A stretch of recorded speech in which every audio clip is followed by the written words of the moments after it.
l'Irak couvre une grande partie de la Mésopotamie, berceau de grandes civilisations parmi les plus anciennes. C'est sur les berges du Tigre, passant par Bagdad, que l'écriture est née il y a 5000 ans. Ninive, Babylone, les empires perses, ottomans et britanniques, de nombreuses civilisations s'y sont succédées au cours de l'histoire. Extrêmement riche par son histoire et sa culture, l'Irak est malheureusement davantage défini aujourd'hui par les guerres sanglantes qui ravagent le pays depuis les années 80.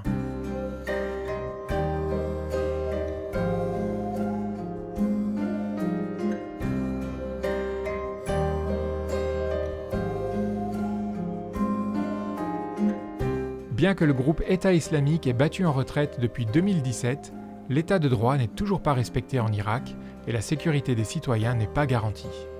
La corruption ne cesse d'augmenter et les rivalités confessionnelles entre chiites et sunnites continuent de faire rage, que ce soit au niveau parlementaire entre les partis islamiques ou dans la rue entre les milices.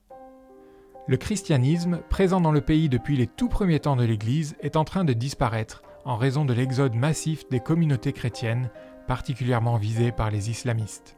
Si les chrétiens irakiens représentaient au début du XXe siècle 30% de la population, aujourd'hui, on estime qu'ils ne sont plus que 225 000 dans le pays. Toutes les dénominations chrétiennes sont fortement touchées par la persécution exercée par les extrémistes islamiques, les autorités et la population. Souvent, les chrétiens ne portent plus de symboles religieux à l'université, sur leur lieu de travail et dans les bâtiments publics, de peur d'être harcelés. Les chrétiens d'arrière-plan musulmans sont encore plus menacés. Ils gardent leur foi secrète sous peine de représailles de la part de leur famille, leur clan et la société.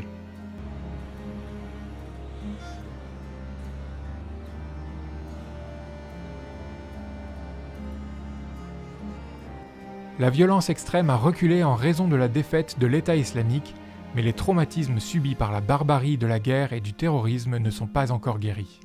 Les chrétiens ont du mal à trouver de l'espoir dans un pays où les guerres se succèdent les unes après les autres et où, dans de nombreuses parties, comme Bagdad et Mossoul, ils sont encore discriminés et rejetés en raison de leur foi. Pour que les chrétiens parviennent à continuer de se sentir chez eux en Irak et aient la force de reconstruire leur pays, continuons à prier et à leur montrer qu'ils ne sont pas abandonnés.